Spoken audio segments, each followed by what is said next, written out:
கிறிஸ்துவின் சபையார் வழங்கும் கிறிஸ்துவின் வசனம் நிகழ்ச்சியை கேட்க உங்கள் யாவரையும் அன்புடன் அழைக்கிறோம். கிறிஸ்துவின் வசனம், இது கிறிஸ்தவர் கீதம். பரிசுத்த வேதம் பறைசாற்றும் வசனம், கிறிஸ்துவின் வசனம், இது கிறிஸ்தவர் கீதம்.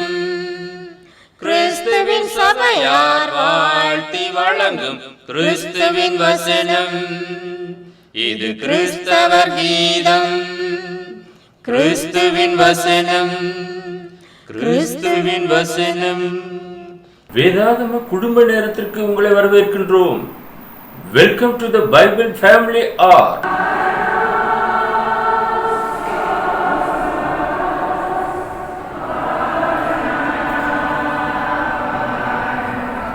நம்முடைய ஆண்டவரும் இரட்சகருமாகிய இயேசு கிறிஸ்து சொல்லியிருக்கிறார், வேத வாக்கியங்களை ஆராய்ந்து பாருங்கள், அவைகளால் உங்களுக்கு நித்திய ஜீவன் உண்டென்று எண்ணுகிறீர்களே, என்னை குறித்து சாட்சி கொடுக்கிறவைகளும் அவைகளே என்று.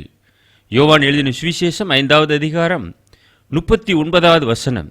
எனவே நாமும் வேத வாக்கியங்களை ஆராய்ந்து கற்றுக்கொள்ளுவோம். தொலைக்காட்சி நேயர்களாகிய உங்கள் யாவரையும் நம்முடைய ஆண்டவராய் இயேசு கிறிஸ்துவின் பரிசுத்தமான நாமத்தில் வாழ்த்து வரவேற்பதிலே மிகுந்த மகிழ்ச்சி அடைகிறோம்.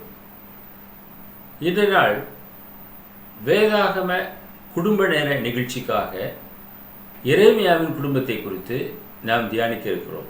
த ஃபேமிலி ஆஃப் ஜெரேமியா. எரேமியா என்றால் யெகோவாவின் நேமம் என்று அர்த்தம். இல்க்கியாவின் குமாரன். எரேமியா 1வது அதிகாரம் 1வது வசனம், பென்யமீன் தேசத்தில் உள்ள ஆனதோத் ஊரில் இருந்த ஆசாரியர்களில் ஒருவனாகிய இல்க்கியாவின் குமாரன் எரேமியாவினுடைய வசனங்கள். ஒரு ஆசாரியனுடைய மகன் இல்க்கியாவின் குமாரன் என்று நாம் பார்க்கிறோம். அன்பானவர்களே, ஒரு சிறப்பான ஒரு தீர்க்கதரிசி என்று நாம் வசனத்தின் மூலமாக அறிந்து கொள்கிறோம். எரேமியா 1வது அதிகாரம் 5வது வசனத்திற்கு நாம் கடந்து செல்லும்போது, நான் உன்னை தாயின் வயிற்றில் உருவாக்கும் முன்னே உன்னை அறிந்தேன் என்று பிதாவாகிய தேவன் சொல்லுகிறார். நீ கர்ப்பத்திலிருந்து வெளிப்படும் முன்னே நான் உன்னை பரிசுத்தம் பண்ணி உன்னை ஜாதிகளுக்கு தீர்க்கதரிசியாக கட்டளையிட்டேன் என்று சொன்னார். நம்முடைய பிதாவாகிய தேவன் தம்முடைய வேலைக்காக அவர் முன்குறிக்கிறார். இந்த எரேமியாவை முன்குறித்தார். தாயின் கருவிலே முன்னறிந்தேன் என்று சொல்கிறார். கர்ப்பத்திலிருந்து வெளிப்படும் முன்னே நான் உன்னை பரிசுத்தம் பண்ணினேன் என்று சொல்கிறார். தீர்க்கதரிசிகளுக்கு தேவன் அற்புதமான காரியங்களை எடுத்துரைத்திருக்கிறார். உன்னதமான தீர்க்கதரிசிகள் தேவனுடைய வசனத்தை எடுத்து சொல்லக்கூடியவர்களாக இருந்தார்கள். குறிப்பாக இந்த எரேமியா ஒரு சிறப்பான ஒரு தீர்க்கதரிசி என்று நாம் காண்கின்றோம். நமக்கு ஞாபகத்துக்கு வருகிறது யோவான் ஸ்நானகன். அதே போல ஒரு உன்னதமான ஒரு தீர்க்கதரிசி. அவன்தான் கடைசி தீர்க்கதரிசி. தீர்க்கதரிசிகளிலே மிகவும் பெரியவன் என்றெல்லாம் நாம் வேதத்திலே பார்க்கிறோம். சகரியா யோவான் ஸ்நானனை குறித்து சொல்லும்போது லூக்கா 1வது அதிகாரம் 76, 77 வசனங்கள், நீயோ பாலகனே, உன்னதமானவருடைய தீர்க்கதரிசி எனப்படுவாய். நீ கர்த்தருக்கு வழியை ஆயத்தம் பண்ணவும் நமது தேவனுடைய உருக்கமான இரக்கத்தினாலே அவருடைய ஜனத்துக்கு பாவ மன்னிப்பாகிய இரட்சிப்பை தெரியப்படுத்தவும் அவருக்கு முன்பாக நடந்து போவாய். இயேசுவுக்கு முன்பாக நடந்து போகக்கூடிய ஒரு உன்னதமான ஒரு தீர்க்கதரிசியாக யோவான் ஸ்நானகன் வெளிப்பட்டார். அவன் பாலகனாக இருக்கும்போதே தீர்க்க தரிசனமாக சகரியா அங்கே சொல்லுகிறார், நீயோ பாலகனே, உன்னதமானவருடைய தீர்க்கதரிசி எனப்படுவாய். அதை போல இந்த எரேமியா தாயின் வயிற்றிலே உருவாகும் முன்னே தேவன் அவனை அறிகிறார். கர்ப்பத்திலிருந்து வெளிப்படும் முன்னே அவனை பரிசுத்தப்படுத்துகிறார். ஜாதிகளுக்கு தீர்க்கதரிசியாக கட்டளையிடவும் செய்கிறார். அன்பான தொலைக்காட்சி நேயரே, நீங்களும் நானும் கூட நம்முடைய பிதாவாகிய தேவனாலே முன்குறிக்கப்பட்டவர்களாக இருக்கிறோம். பிதாவானவர் ஒருவனை இழுத்து கொள்ளாவிட்டால் அவன் என்னிடத்திலே வரான் என்று இயேசு சொன்ன வார்த்தையை நீங்கள் நினைத்து பாருங்கள். பிதா நம்மை முன்குறித்திருக்கிறார். ஆகையினால்தான் நாம் கிறிஸ்தவர்களாக வாழ்ந்து கொண்டிருக்கிறோம். எத்தனை பெரிய ஆசீர்வாதம்! சகோதரனே, சகோதரியே, இதை குறித்து நீ தியானித்ததுண்டா? இந்த எரேமியாவை மாத்திரமல்ல, உங்களையும் என்னையும் கூட தாயின் கருவிலே அவர் முன்குறிக்கிறார் என்று நாம் அறிந்து கொள்கிறோம். இரண்டாவதாக நாம் பார்க்கும்போது எரேமியா சொல்லுகிறார், என் ஜனங்கள் 2 தீமைகளை செய்தார்கள் என்று எரேமியாவை கொண்டு கர்த்தர் பேசினார். எரேமியா 2வது அதிகாரம் 13வது வசனம், என் ஜனங்கள் 2 தீமைகளை செய்தார்கள். ஜீவ தண்ணீர் ஊற்றாகிய என்னை விட்டுவிட்டார்கள். தண்ணீர் நிற்காத தொட்டிகளாகிய வெடிப்புள்ள தொட்டிகளை தங்களுக்கு வெட்டி கொண்டார்கள். தேவனை விட்டுவிட்டார்கள். இன்னொரு காரியம், தண்ணீர் நிற்காத தொட்டிகளை தங்களுக்கு வெட்டி கொண்டார்கள். அன்பானவர்களே, தண்ணீர் நிற்காத தொட்டிகளை தங்களுக்கு வெட்டி கொண்டார்கள். அதைத்தான் இந்த வசனத்திலே நாம் பார்க்கிறோம். இன்றைக்கும் அநேகர் தங்களுடைய வாழ்க்கையிலே ஜீவனுள்ள தேவனை விட்டுவிட்டு ஜீவ தண்ணீர் ஊற்று அவர், தாகமுள்ளவன் என்னிடத்தில் வந்து இலவசமாய் பருக கடவன் என்று அழைக்கிறார். அந்த ஜீவ தண்ணீர் ஊற்றை அவர்கள் விட்டுவிட்டார்கள். இதே போல இஸ்ரவேலர்கள் தண்ணீர் நிற்காத தொட்டிகளை தங்களுக்கு வெட்டி கொண்டார்கள். வெடிப்புள்ள தொட்டிகள், எவ்வளவு தண்ணீர் ஊற்றினாலும் தண்ணீர் இல்லாமல் போய்விடும். இன்றைக்கு தன்னுடைய வாழ்க்கையிலே அந்த விதமாக வாழக்கூடியவர்கள் அதிகமாக இருக்கிறார்கள். அவர்கள் ஜீவ தண்ணீர் ஊற்றாகிய தேவனை விட்டு விட்டார்கள். அவரை பற்றி கொள்ளும்போது திரளான ஆசீர்வாதத்தை பெற்றுக்கொள்ள முடியும். மேலும் அவர்கள் செய்த ஒரு பெரிய தவறு, வான ராக்கினிக்கு தூபம் காட்டினார்களாம். எரேமியா 44வது அதிகாரம் 16லிருந்து 18 வசனங்கள், நீ கர்த்தருடைய நாமத்தில் எங்களுக்கு சொன்ன வார்த்தையின்படியே நாங்கள் உனக்கு செவிகொடாமல் எங்கள் வாயிலிருந்து புறப்பட்ட எல்லா வார்த்தைகளின்படியையும் நாங்கள் செய்து வானராக்கினிக்கு தூபம் காட்டி அவளுக்கு பானபடிகளை வார்ப்போம். நாங்களும் எங்கள் பிதாக்களும் எங்கள் ராஜாக்களும் எங்கள் பிறப்புக்களும் யூதா பட்டணங்களிலும் எருசலேமின் வீதிகளிலும் செய்தது போலவே செய்வோம். அப்பொழுது நாங்கள் அப்பத்தினாலே திருப்தியாகி ஒரு பொல்லாப்பையும் காணாமல் வாழ்ந்திருந்தோம். நாங்கள் வானராக்கினிக்கு தூபம் காட்டாமலும் அவளுக்கு பானபணிகளை வார்க்காமலும் போனது முதற்கொண்டு எல்லாம் எங்களுக்கு குறைவுபட்டது. பட்டயத்தாலும் பஞ்சத்தாலும் அழிந்து போனோம் என்று இஸ்ரவேல் ஜனங்கள் சொல்ல ஆரம்பித்தார்கள். அன்பானவர்களே, 40 ஆண்டுகளாக வானத்தின் மன்னாவினாலே அவர்களை போஷித்தார். கண்மலை தண்ணீரினாலே அவர்களை போஷித்தார். காடைகளை கொடுத்தார். இத்தனையும் அவர்கள் சாப்பிட்டு விட்டு என்ன சொல்லுகிறார்கள்? நாங்கள் வானராக்கினிக்கு தூபம் காட்டாமலும் அவளுக்கு பான பலிகளை வார்க்காமலும் போனது முதற்கொண்டு எல்லாம் எங்களுக்கு குறைவுபட்டது. பட்டயத்தாலும் பஞ்சத்தாலும் அழிந்து போனோம் என்று கூக்குரல் இடுகிறார்கள். எவ்வளவோ அற்புதங்களை அவர்களுக்கு முன்பாக கர்த்தர் செய்தார். எகிப்திலே 10 விதமான வாதைகள், செங்கடல் 2ஆக பிளந்தது, இன்னும் எத்தனையோ அற்புதங்கள். இத்தனை அற்புதங்களையும் அவர்கள் கண்கூடாக பார்த்தவர்கள்.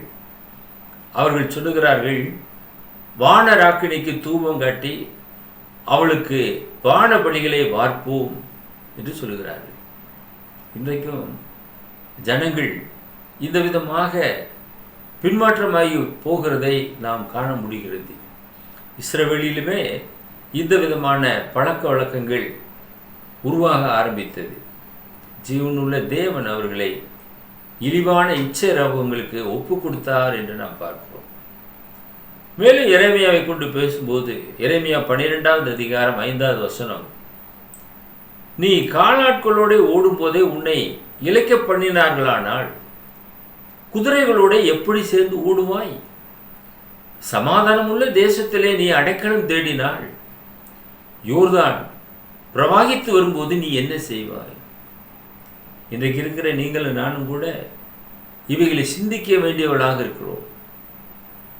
நாம் சாதாரணமாக காலாட்களோடு தான் ஓடிக்கொண்டிருக்கிறோம். ஆனால் நம்முடைய தேவன் நம்மை குதிரைகளோடு சேர்ந்து ஓட வைக்கப் போகிறார். நாம் எப்படி ஓடப் போகிறோம்? குதிரைகளுடைய வீரியத்தை நாம் அறிவோம். அதற்கு இணையாக நாம் ஓட முடியுமா? நிச்சயமாக முடியும். தேவன் கொடுக்கக்கூடிய பலத்தினாலே முடியும். அதே போல சமாதானம் உள்ள தேசம், இதிலே நீ அடைக்கலம் தேடிக்கொண்டிருக்கிறாய். யோர்தான் பிரவாகித்து வரப்போகிறது. அப்போது நீ என்ன செய்வாய்? வாழ்க்கையிலே பிரச்சனைகள், போராட்டங்கள் எல்லாவற்றையும் நாம் மேற்கொள்ள வேண்டும். எரேமியாவை கொண்டு கர்த்தர் இஸ்ரவேலர்களுக்கு உணர்த்தினார். மூன்றாவதாக நாம் பார்க்கும்போது புறஜாதி மார்க்கத்தை கற்றுக்கொள்ளாதிருங்கள் என்று சொல்கிறார். இஸ்ரவேலர்கள் இந்த வானராக்கினைக்கு தூபம் காட்டுவது, வீணான விக்கிரகங்களை வழிபடக்கூடிய பழக்க வழக்கங்கள், இதெல்லாம் எப்படி வந்தது? புறஜாதிகளுடைய மார்க்கத்திலிருந்து அவர்கள் கற்றுக்கொள்ள ஆரம்பித்தார்கள். எனவே எரேமியா மிகவும் கடுமையாக எச்சரிக்கிறார். எரேமியா 10வது அதிகாரம் 2வது வசனம், புறஜாதிகளுடைய மார்க்கத்தை கற்றுக்கொள்ளாதிருங்கள், வானத்தின் அடையாளங்களாலே புறஜாதிகள் கலங்குகிறார்கள் என்று சொல்லி நீங்கள் அவைகளாலே கலங்காதிருங்கள். இன்றைக்கு குறி பார்ப்பது, நாள் பார்ப்பது, இவைகளை எல்லாம் புறஜாதி மார்க்கத்தார்கள் செய்கிறார்கள். அவர்கள் வானத்தின் அடையாளங்களினாலே கலங்குகிறார்கள். நாம் கலங்க வேண்டிய அவசியமே இல்லை. தேவனுடைய வார்த்தைக்கு எல்லாமே கட்டுப்பட்டு இருக்கிறது. தேவன் சகலத்தையும் நேர்த்தியாக செய்திருக்கிறார். அதை நாம் விசுவாசத்திலே நம்பிக்கையோடு கூட நாம் ஏற்றுக்கொள்கிறோம். ஆனால் புறஜாதிகள் அப்படி அல்ல. அவர்கள் பலவிதமான சடங்காச்சாரங்களுக்கு கட்டுப்பட்டவர்களாக இருக்கிறார்கள். அந்த மார்க்கத்தை கற்றுக்கொள்ளாதிருங்கள். கர்த்தருடைய மார்க்கம் பரிசுத்தமான மார்க்கம், அது ஜீவனுள்ள மார்க்கம், அது நித்திய மார்க்கம், அது அழிவில்லாத மார்க்கம். அதில் இருக்கிறவர்கள் திசைகட்டு போவதில்லை, ஒருவரும் கெட்டு போவதும் இல்லை. அந்த மார்க்கத்தில் இருக்கக்கூடிய நீங்களும் நானும் மிகவும் அழிந்து போகக்கூடிய, ஒன்றுமில்லாமல் போகக்கூடிய ஒரு மார்க்கத்தை போய் நாம் பார்த்து அவைகளிலிருந்து ஏதாவது கற்றுக்கொள்ளலாமா? அவைகளுக்கு துவக்கமும் இல்லை, முடிவும் இல்லை. அந்த விதமான மார்க்கம் நிறைய இருக்கிறது இந்த பூமியிலே. நாம் நித்தியமானவருடைய வாசஸ்தலத்துக்கு கொண்டு போகக்கூடிய அந்த ஜீவனுள்ள மார்க்கத்திலே நாம் இருக்கிறோம். அதை விட்டு விலகாது உங்களை பாதுகாத்துக் கொள்ளுங்கள். புறஜாதிகளுடைய மார்க்கத்தை கற்றுக்கொள்ளாதிருங்கள். அது நமக்கு தேவையற்ற ஒன்று. விக்கிரகங்களுக்கு விலகி நாம் பாதுகாக்க வேண்டியது அவசியம். யோவான் எழுதியிருக்கிறார், 1 யோவான் 5வது அதிகாரம் 21வது வசனம், பிள்ளைகளே, நீங்கள் விக்கிரகங்களுக்கு விலகி உங்களை காத்துக்கொள்வீர்களாக. ஆமீன். Little children, keep your selves from idols. ஆமீன். விக்கிரகங்களுக்கு விலகி நம்மை பாதுகாத்துக் கொள்ள வேண்டும். ஒருபோதும் விக்கிரக ஆராதனையை தேவன் ஏற்றுக்கொள்வதே இல்லை. விக்கிரகங்கள் ஒன்றுக்குமே உதவாது. அவைகள் வாயிருந்து பேசாது, கண்கள் இருந்தும் காணாது, காது இருந்தும் கேளாது, கால்கள் இருந்தும் நடவாது. ஆக இப்படிப்பட்ட ஒரு விக்கிரகத்தை ஒரு மனிதன் நாடுவதனாலே என்ன பிரயோஜனம்?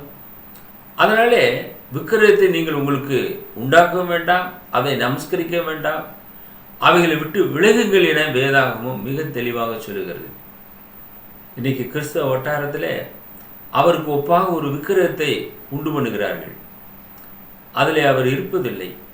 வானத்தையும் பூமியும் உண்டாக்கின தேவன் கைகளினாலே கட்டப்பட்ட கோயில்களிலே அவர் வாசம் செய்வதும் இல்லை. அவருக்கு ஒப்பாக யாதொரு உருவத்தை நாம் உண்டு பண்ணவே முடியாது என்றெல்லாம் நாம் பார்க்கிறோம். எரேமியா 15:16 வரும்போது எரேமியா சொல்லுகிறார், உம்முடைய வார்த்தைகள் கிடைத்த உடனே அவைகளை உட்கொண்டேன். இன்றைக்கு வார்த்தைகள் வல்லமை உள்ளதாக இருக்கிறது. அந்த வார்த்தைகளை நாம் உள்வாங்கும் போது அது நமக்குள்ளாக கிரியை செய்ய ஆரம்பிக்கிறது. அநேக நன்மைகளை நமக்கு கொண்டு வருகிறது. சரீரத்திற்கு ஆகாரம் எப்படி நாம் உட்கொள்கிறோமோ, பலவீனமாக இருக்கிற நாம் ஆகாரம் உட்கொண்ட உடனே பலனடைகிறோம் அல்லவா? அதே போல ஆவிக்குரிய ஒரு ஆகாரம் இருக்கிறது. அது கர்த்தருடைய வசனம். அதைத்தான் எரேமியா சொல்லுகிறார், உம்முடைய வார்த்தைகள் கிடைத்த உடனே அவைகளை உட்கொண்டேன், உடனே சாப்பிட்டேன். உம்முடைய வார்த்தைகள் எனக்கு சந்தோஷமும் என் இருதயத்துக்கு மகிழ்ச்சியாக இருந்தது. சேனைகளின் தேவனாகிய கர்த்தாவே, உம்முடைய நாமம் எனக்கு தெரிவிக்கப்பட்டு இருக்கிறது. நாம் கர்த்தருடைய நாமத்தினாலே அழைக்கப்படுகிறோம். கிறிஸ்தவர்கள் என்று அழைக்கப்படுகிறோம். அது கர்த்தருடைய நாமம். அவருடைய வார்த்தைகளை நாம் உட்கொள்ளும் போது நம்முடைய வாழ்க்கையிலே மகிழ்ச்சி உண்டாகிறது, இருதயத்துக்கு சந்தோஷம் உண்டாகிறது. அந்த வார்த்தைகளை நாம் உட்கொள்ள வேண்டும், உள்வாங்க வேண்டும். இன்றைக்கு கர்த்தருடைய வார்த்தை கிடைக்கக்கூடாத பஞ்சகாலம் வந்து கொண்டிருக்கிறது. எனவே வேதத்தை நேசியுங்கள், வார்த்தைகளை உள்வாங்கிக் கொள்ளுங்கள். அப்பொழுது நீங்கள் ஆவியிலே பலனடைவீர்கள். இந்த வார்த்தைகளை எரேமியா உட்கொண்டேன் என்று சொல்லுகிறார். நீங்கள் நானும் ஆவிக்குரிய ஆகாரத்தை நாம் பெற்றுக்கொள்ள வேண்டும். அது நம்மை நித்தியத்துக்கு வரைக்குமாக வழிநடத்தக்கூடியதாக இருக்கிறது. இந்த பூமிக்குரியவைகள் எல்லாமே ஒளிந்து போய்விடும். கர்த்தருடைய வார்த்தையோ என்றுமே ஒழியாது. நான்காவதாக நாம் பார்க்கும்போது எரேமியாவின் குடும்பத்தை பற்றி சொல்லப்படவில்லை. இஸ்ரவேலின் முழு குடும்பத்திற்குமான ஒரு தீர்க்கதரிசியாக அப்பொழுது அவன் இருந்தான். ஒரு உன்னதமான ஒரு தீர்க்கதரிசி, கருவிலே முன்குறிக்கப்பட்டவர் என்று பார்க்கிறோம். தீர்க்கதரிசியாக அப்பொழுதே அவர் தேர்வு செய்கிறார் தேவன். எத்தனை ஆசீர்வாதம் இந்த எரேமியாவுக்கு கிடைத்தது! இவனுக்கு வந்த சோதனை என்னவென்றால், தண்ணீர் இல்லாத ஒரு துறவிலே இவனை இறக்கி விட்டார்கள். எவ்வளவு கொடுமையான ஒரு காரியம் என்று பாருங்கள். எரேமியா 38:6 அப்பொழுது அவர்கள் எரேமியாவை பிடித்து அவனை காவற்சாலையின் முற்றத்தில் இருந்த அமலேக்கின் குமாரனாகிய மல்கியாவினுடைய துறவிலே போட்டார்கள். எரேமியாவை கயிறுகளினாலே அதிலே இறக்கி விட்டார்கள். அந்த துறவிலே தண்ணீர் இல்லாமல் உளையாக இருந்தது. அந்த உளையிலே எரேமியா அமிழ்ந்தினான். எவ்வளவு ஒரு கொடுமை என்று பாருங்கள். தண்ணீர் இல்லாத ஒரு துறவிலே இறக்கி விட்டிருக்கிறார்கள். அந்த உளையிலே எரேமியா அமிழ்ந்தினான் என்று பரிசுத்த வேதம் சொல்லுகிறது. ஒரு உன்னதமான ஒரு தீர்க்கதரிசி இப்படி ஒரு காரியம் செய்தால் நாட்டில் என்ன நடக்கும்? அப்பம் இல்லாமல் போகும். அந்த தீர்க்கதரிசிக்கு அவ்வளவு தூரம் கொடுமையை அங்கே கொடுத்தார்கள், கொடுமைப்படுத்தினார்கள். தண்ணீர் இல்லாத அந்த துறவிலே இறக்கி விட்டார்கள். அவருக்கு எவ்வளவு வேதனையாக இருந்திருக்கும் என்பதை எண்ணி பாருங்கள். நம்முடைய ஆண்டவராக இயேசு கிறிஸ்துவை கூட அரெஸ்ட் பண்ண உடனே அரண்மனைக்கு அழைத்து சென்றிருக்கிறார்கள். அந்த அரண்மனையிலே ஒரு தண்ணீர் இல்லாத ஒரு துறவு இருக்கிறது. அதாவது 4 பக்கமும் சுவர்கள், அது வட்டமாக இருந்தது. அது ஆள் நிற்கிற அளவுக்கு தான் அது அளவு உள்ளதாக இருக்கிறது. இங்கிட்டும் திரும்ப முடியாது, இங்கிட்டும் திரும்ப முடியாது, குனியவும் முடியாது, உட்காரவும் முடியாது. அப்படியே நின்று கொண்டே இருக்க வேண்டும். ராவெல்லாம் நின்று கொண்டே தான் இருக்க வேண்டும். அப்படிப்பட்ட ஒரு துறவிலே இயேசுவை இறக்கி விட்டிருக்கிறார்கள். அதை நாங்கள் எருசலேமுக்கு சென்றிருந்த போது நேரடியாக பார்க்க ஒரு வாய்ப்பு கிடைத்தது. வேதாகமத்தில் அது சொல்லப்படவில்லை. அப்படிப்பட்ட ஒரு தண்ணீர் இல்லாத ஒரு இடத்திலே இயேசு கிறிஸ்து எத்தனை வேதனை அனுபவித்திருப்பார். ராவெல்லாம் பிதாவாகிய தேவனை நோக்கி நின்று கொண்டே ஜெபித்து கொண்டிருந்திருப்பார். எப்பக்கம் திரும்ப முடியாது, எதை பிடித்து மேலே ஏறி வரவும் முடியாது. அப்படிப்பட்டதான ஒரு இடம். அப்போ அந்த இருதயம் என்ன பாடுபட்டிருக்கும் என்பதை எண்ணி பாருங்கள். அவ்விதமாக இந்த எரேமியாவை அவனுடைய காலத்திலே அப்பொழுது இருந்த அந்த ஜனங்கள் கொடுமைப்படுத்தியிருக்கிறார்கள். அந்த விதமான ஒரு துறவிலே போட்டார்கள் என்று வேதம் சொல்லுகிறது. அது மல்கியாவினுடைய துறவாக இருந்ததாக பரிசுத்த வேதாகமம் நமக்கு தெரிவிக்கிறது. இயேசுவின் பிறப்பின் போது தீர்க்க தரிசனமானது நிறைவேறினது. அது எரேமியாவினுடைய தீர்க்க தரிசனம். மத்தேயு 2வது அதிகாரம் 16-18 வசனங்கள். அப்பொழுது ஏரோது தான் சாஸ்திரிகளால் வஞ்சிக்கப்பட்டதை கண்டு மிகுந்த கோபம் அடைந்து ஆட்களை அனுப்பி தான் சாஸ்திரிகளிடத்தில் திட்டமாய் விசாரித்த காலத்தின்படியே பெத்லகேமிலும் அதன் சகல எல்லைகளிலும் இருந்த 2 வயதுக்குட்பட்ட எல்லா ஆண் பிள்ளைகளையும் கொலை செய்தான். புலம்பலும் அழுகையும் மிகுந்த துக்கம் கொண்டாடுதலுமாகிய கூக்குரல் ராமாவிலே கேட்கப்பட்டது. ராகேல் தன் பிள்ளைகளுக்காக அழுது அவைகள் இல்லாதபடியால் ஆறுதல் அடையாது இருக்கிறாள் என்று எரேமியா தீர்க்கதரிசினால் உரைக்கப்பட்டது அப்பொழுது நிறைவேறிற்று. எரேமியா தீர்க்கதரிசி சொன்ன காலம் எப்பொழுது? இயேசு கிறிஸ்துவினுடைய பிறப்பின் போது அவன் சொல்லப்பட்ட அந்த தீர்க்க தரிசனம் நிறைவேறிற்று என்று மத்தேயு எழுத்தாளன் எழுதியிருக்கிறார். 2 வயதுக்குட்பட்ட எல்லா ஆண் பிள்ளைகளையும் கொலை செய்து போடும்படியாக ஏரோது ஆட்களை அனுப்பினான். ராகேல் தன் பிள்ளைகளுக்காக அழுது அவைகள் இல்லாதபடியால் ஆறுதல் அடையாது இருக்கிறாள் என்று சொல்லப்பட்ட அந்த தீர்க்க தரிசனத்தின்படியாக அன்றைக்கு நடந்தது. இயேசு கிறிஸ்துவினுடைய பிறப்பின் போது அநேக ஆண் குழந்தைகள் கொலை செய்யப்பட்டது. எவ்வளவு வேதனையாக இருந்திருக்கும். அந்த பிள்ளைகளை பெற்ற அந்த தாய்மார்கள் தங்கள் கண்களுக்கு முன்பாக அந்த பிள்ளைகள், ஆண் பிள்ளைகள் கொலை செய்யப்படும்படியாக கொண்டு செல்லப்படும் போது எவ்வளவு வேதனையாக இருந்திருப்பாள். புலம்பலும் அழுகையும் மிகுந்த துக்கம் கொண்டாடுதலும் ஆகிய கூக்குரல் ராமாவிலே கேட்கப்பட்டது. இது எரேமியா தீர்க்கதரிசி முன்னுமே தீர்க்க தரிசனமாக உரைத்திருந்தார். அன்பான சகோதரனே, சகோதரியே, நம்முடைய வாழ்க்கையிலும் கூட எத்தனையோ போராட்டங்கள், பிரச்சனைகள் வருகிறது. என் நாமத்தின் நிமித்தமாக நீங்கள் எல்லாராலும் பகைக்கப்படுவீர்கள் என்று இயேசு சொல்லியிருக்கிறார். பச்சை மரமாகிய எனக்கே இப்படி என்றால் பட்ட மரமாகிய உங்களுக்கு எப்படியோ என்று சொல்லியிருக்கிறார். ஆக உபத்திரம் வரும். ஆனாலும் கர்த்தர் நம்மோடு கூட இருப்பார், நம்மை விடுதலை செய்வார். 5வதாக நாம் பார்க்கிறோம், நமக்கான பாடம் என்ன? புலம்பல் 4வது அதிகாரம் 6வது வசனம். கை செய்கை இல்லாமல் ஒரு நிமிஷத்திலே கவிழ்க்கப்பட்ட சோதோமின் பாவத்துக்கு வந்த தண்டனையை பார்க்கலும் என் ஜனமாகிய குமாரத்தின் அக்கிரமத்திற்கு வந்த தண்டனை பெரிதாக இருக்கிறது. சோதோம் குமாராவை பற்றி நமக்கு நன்கு தெரியும். அங்கே தேவனுக்கு விரோதமாக ஜனங்கள் நடந்து கொண்டார்கள். வானத்திலிருந்து அக்கினி வர்ஷிக்க செய்து ஒரு நிமிஷத்திலே அவைகளை கவிழ்த்து போட்டார். கை செய்கை இல்லாமல் ஒரு நிமிஷத்திலே அந்த பட்டணம் கவிழ்க்கப்பட்டது. ஆனால் அந்த தண்டனையை பார்க்கிலும் என் ஜனமாகிய குமாரத்தின் அக்கிரமத்துக்கு வந்த தண்டனை பெரிதாக இருக்கிறது.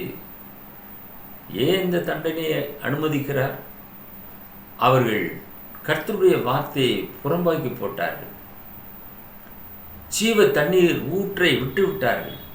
தண்ணீர் நிற்காத தொட்டிகளை தங்களுக்கு வெட்டி கொண்டார்கள். எனவே தேவன் அக்கிரமத்திற்கு அவர்களை ஒப்பு கொடுத்தார். புலம்பல் 3வது அதிகாரம் 25, 26 வரும்போது, தமக்கு காத்திருக்கிறவர்களுக்கும் தம்மை தேடுகிற ஆத்துமாவுக்கும் கர்த்தர் நல்லவர். The Lord is good unto them that wait for him, to the soul that seek him. யாரெல்லாம் கர்த்தருக்கு காத்திருக்கிறார்களோ, அவரை தேடுகிறார்களோ, அவர்களுக்கு கர்த்தர் நல்லவராகவே இருக்கிறார். அன்பான சகோதரனே, சகோதரியே, தொலைக்காட்சி நேயரே, நீ கர்த்தருக்கு காத்திருக்கின்றாயா? கர்த்தருக்கு காத்திருக்கும் போது கழுகளை போல சட்டைகளை எடுத்து எழுப்புவோம். கர்த்தருக்கு காத்திருக்க வேண்டும். அப்போது புது பலன் உங்களுக்கு நிச்சயமாக கிடைக்கும். அவரை தேடுகிற ஒவ்வொரு ஆத்துமாவுக்கும் அவர் நல்லவராக இருக்கிறார். அவரை தேடுங்கள். கர்த்தரை நாம் தேட வேண்டும். புதிய ஏற்பாட்டு காலத்திலே நாம் பார்க்கிறோம் அல்லவா, இயேசுவினுடைய போதனையை கேட்கும்படியாக ஜனங்கள் திரளாக போக ஆரம்பித்தார்கள். ஒரே இடத்துல 5000க்கும் மேற்பட்டவர்கள் கூடியிருந்திருக்கிறார்கள் அவருடைய போதனையை கேட்க. 3 நாளாக சாப்பாடை கூட அவர்கள் நினைக்கவில்லை. இயேசுதான் சொல்லுகிறார், அவர்கள் 3 நாளாய் ஒன்றும் புசியாது இருக்கிறார்கள், அவர்களுக்கு நீங்கள் ஆகாரம் கொடுங்கள் என்று சீஷர்களை பார்த்து சொன்னார். அங்கே ஒரு பையன் இடத்துல 5 அப்பம் 2 மீன்கள் இருந்தது. அதை வாங்கி 5000 பேர்கள் புசித்தார்கள், திருப்தியாக புசித்தார்கள் என்றெல்லாம் நாம் வேதத்தில் பார்க்கிறோம் அல்லவா. அப்போ எந்த அளவுக்கு அவருடைய போதனையை கேட்பதற்கே அவர்கள் வனாந்தரத்திலே காத்திருந்தார்கள். இன்றைக்கு நீங்களும் நானும் அவ்விதமாக அவரை நாம் தேடும்போது நம்முடைய ஆத்மாவுக்கு அவர் நல்லவராக இருக்கிறார். எதையோ தேடுகிறார்கள் ஜனங்கள். கர்த்தரை தேட வேண்டும். கர்த்தரை தேடுங்கள். புலம்பல் 3வது அதிகாரம் 40வது வசனம், நாம் நம்முடைய வழிகளை சோதித்து ஆராய்ந்து கர்த்தரிடத்தில் திரும்ப கடவோம். நாம் நம்முடைய வழிகளை சோதித்து ஆராய வேண்டும், கர்த்தரிடத்திலே திரும்ப வேண்டும். Let us search and try our ways and turn again to the Lord. நம்முடைய வழிகளை நாம் முதலாவது சோதித்து பார்க்க வேண்டும். அது எப்படிப்பட்ட வழியாக இருக்கிறது? நாமே ஒரு வழியை உண்டு பண்ணலாமா? அந்த வழி சரியான வழியாக இருக்குமா? நாம் எப்படி நடந்து கொண்டிருக்கிறோம்? முதலாவது நம்மை நாமே சுய பரிசோதனை செய்ய வேண்டியது அவசியமாக இருக்கிறது. அதைத்தான் வேதாகம் சொல்லுகிறது. நாம் நம்முடைய வழிகளை சோதித்து ஆராய்ந்து, அது சரியான வழியா நான் போய்கொண்டிருப்பது, நான் சரியான பாதையிலே போகிறேன்ட்டு அநேகருடைய எண்ணம் அதுவாக இருக்கிறது. நான் சரியாகத்தான் இருக்கிறேன், நான் போகிற வழி சரியான வழியாக இருக்கிறது. அன்பானவர்களே, உங்கள் வழியை சோதித்து அறிய வேண்டும், அதை ஆராய்ந்து பார்க்க வேண்டும். அது சரியான பாதையா? அது நித்தியமானவரை நோக்கி உங்களை அழைத்து செல்லுகிறதா? ஆராய்ந்து பார்த்து கர்த்தரிடத்திலே திரும்புங்கள். கர்த்தர் ஒரே ஒரு வழியைத்தான் ஏற்படுத்தியிருக்கிறார் இந்த பூமியிலே. என் வழியாய் ஒருவன் உட்பிரவேசித்தால் அவன் ரட்சிக்கப்படுவான், உள்ளும் புறமும் சென்று மேய்ச்சலை கண்டடைவான் என்று இயேசு சொல்லியிருக்கிறார். அந்த வழியாக நீங்கள் போக வேண்டும். இயேசு கிறிஸ்து ஒரே வழியை ஏற்படுத்தியிருக்கிறார். அவரே வழியும் சத்தியமும் ஜீவனுமாக இருக்கிறார். அந்த வழியை அடையாளம் கண்டுகொள்ளுங்கள். உங்களுக்காக நாங்கள் பாரத்தோடு ஜெபம் பண்ணுகிறோம். எங்களை நேசித்து வழிநடத்துகிற பரலோகத்தின் பிதாவே, நன்றியுள்ள இருதயத்தோடு நாங்கள் உம்மை துதிக்கிறோம், ஸ்தோத்தரிக்கிறோம். குடும்ப நேர நிகழ்ச்சியிலே கலந்து கொண்டிருக்கிறதான நேயர்களுக்காக நாங்கள் பாரத்தோடு ஜெபம் பண்ணுகிறோம். உமக்கு காத்திருக்கவும் உம்மை தேடவும் அவர்களுக்கு அனுக்கிரகம் செய்தல்ல வேண்டுமாய் வேண்டுதல் செய்கிறோம். இந்த நிகழ்ச்சியை தொலைக்காட்சியின் வழியாக வழங்க தேவரீர் உதவி செய்த தயவிற்காக உமக்கு ஸ்தோத்திரம். பார்த்த நேயர்களையும் அந்த குடும்பங்களையும் கர்த்தர் ஆசீர்வதித்து வழிநடத்தல்ல வேண்டுமாய் இயேசுவின் வெளியேற பெற்ற நாமத்தில் இந்த ஜெபத்தை தாழ்மையோடு ஏறெடுக்கிறோம் எங்கள் பரலோகத்தின் பிதாவே, ஆமென். Christ program on YouTube channel. May God bless you all.